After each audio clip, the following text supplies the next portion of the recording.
And what's one piece of game that mama love or pops gave you that always stuck with you, bro? Yeah, absolutely. So I think one of the biggest things is probably, if you and this is not even my mom and pops, this is my wife, right? So I'll give her some props. So it didn't always do well for real estate, right? My first deal was good, my second deal wasn't, actually, right? I took a huge loss, a huge L on my second deal, and I kind of got into a little depression because, like, oh man, she's pregnant with my first baby, right? I'm supposed to be bringing money to the household. I just quit my job, so I got insurance, and she's pregnant, right? And I took a huge L, and so she came to me. She was like, "Look, if you want to do something, if you really truly believe this is what you want to do, because I wanted to try it again, I think you should find someone and follow their footsteps, right? As opposed to trying to make your own steps and trip along the way." And method. Shout out to your wife. real game. And that's exactly what I did. I found someone that had been doing this for years, kind of just lashed onto them, hung around them, listened to everything they're doing, just got in the room, right? And saw the conversations, and it, skyrocketed. You know my story now, over 1,400 deals over the past couple of years, over the past decade. So.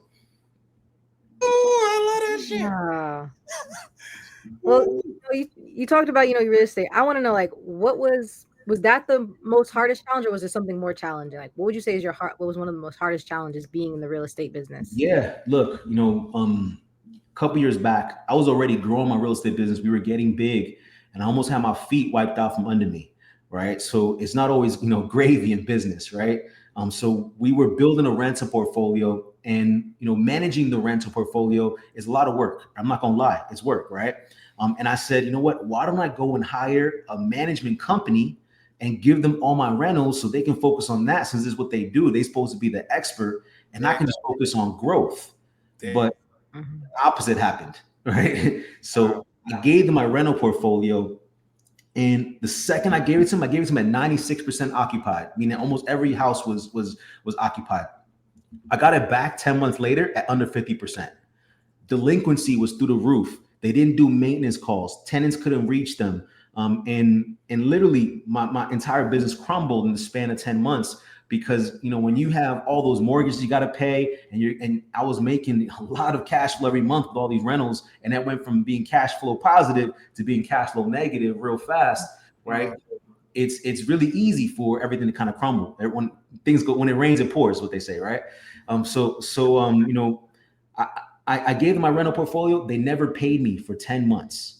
Right. I tried to fire them. They kept, going to the contract, had to take them to court. I eventually won in court, still didn't get paid to this day for the judgment I got. Right. It was just a real bad scenario. And what I did to get out of it is I started selling property to get equity back, so I can, catch up on bills, repair the homes to put tenants back into them. That's why I'm a big believer in just going out there and buying real estate, because things that I bought 3-4 years before that were now worth double. Right. Sometimes more than double. So I was able to pull that equity to kind of restructure and get back on my feet. But man, these people almost knocked me out. My learning lesson from that is I should have just given them a few houses and say, hey, let's see how you do. Let me give you more as you prove yourself. But they were big, and big doesn't always mean great, right? So I just gave them. You literally just talked about that. Yeah, it was a huge problem. But shit, before we even go, because that was an ill lesson right there, right? So I want to get into you're successful on Wall Street. You end up taking a leap of faith. You said F that, right? Because obviously they don't care about me, right? If something happens to me, they're going to put somebody else in my road. This isn't my passion. So cool, I'm out of here, right? You started the real estate. You and bro flipped it, made the 60 packs. But then talk about, like you said, when wifey gave you the advice, like, to keep going if you want to do this. Like, what were some of the hard times? Because I think that's very pivotal for us to talk about as Black entrepreneurs. People just see the success. They never see, I was eating ramen for 3 weeks and da-da-da. Some days we had steak. Some days we had nothing. Like, they need to hear that, bro. So I would love to know that process. Like, when you took that loss, if you don't mind walking us through that and what that. Absolutely, man. Look, so I told you I made $60,000 on my first flip, right? So that was the best $60,000 I ever made, right? It was the biggest check I ever got in my life at that time.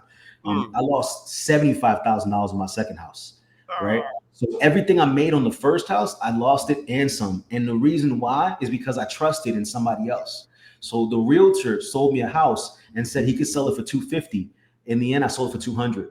He told me that the rehab was $30K. Remember, I didn't know real estate. I was just diving in, figuring this out. He told me the rehab was 30K, ended up being $80,000.